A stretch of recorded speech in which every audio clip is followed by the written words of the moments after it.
خبر شامل کرتے ہیں کمالیہ سے۔ ہمارے بیورو چیف سبحان عمر ملک کی اس رپورٹ کے مطابق Kamalia secretary local government and community development department Punjab Shakeel Ahmed Mian نے کمالیہ کا اہم دورہ کیا، جہاں انہوں نے پنجاب ڈیولپمنٹ پروگرام کے تحت شہر میں جاری مختلف ترقیاتی منصوبوں کی پیش رفت کا تفصیلی جائزہ لیا۔ اس موقع پر ڈپٹی کمشنر ٹوبر ٹیک سنگھ، عمر عباس ملا، اسسٹنٹ کمشنر کمالیہ ارم شہزادی، chief officer Ali Raza, D P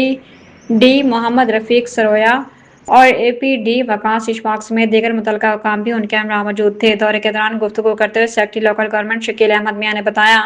کہ وزیر اعلیٰ پنجاب مریم نواز شریف کی جانب سے کمالیہ کی تعمیر و ترقی کے لیے 4.54 بلین روپے کا تاریخی پیکیج جاری ہے،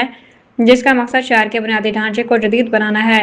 انہوں نے کمالیہ میں زیر تعمیر ڈسپوزل اسٹیشن، پائپ فیکٹری اور شہر میں اربن فلڈنگ کو کنٹرول کرنے کے لیے خصوصی طور پر بنائے جانے والے زیر زمین واٹر اسٹوریج ٹینک کا تفصیلی معائنہ کیا۔ شکیل احمد میاں نے منصوبوں پر کام کی رفتار اور اعلیٰ معیار کو سراہتے ہوئے جاری کام پر مکمل اظہار اطمینان کیا اور متعلقہ افسران کو ہدایت کی کہ تمام ترقیاتی کاموں کو مقررہ وقت کے اندر مکمل کیا جائے تاکہ شہریوں کو بلدیاتی سہولیات کی فراہمی جلد ممکن ہو سکے۔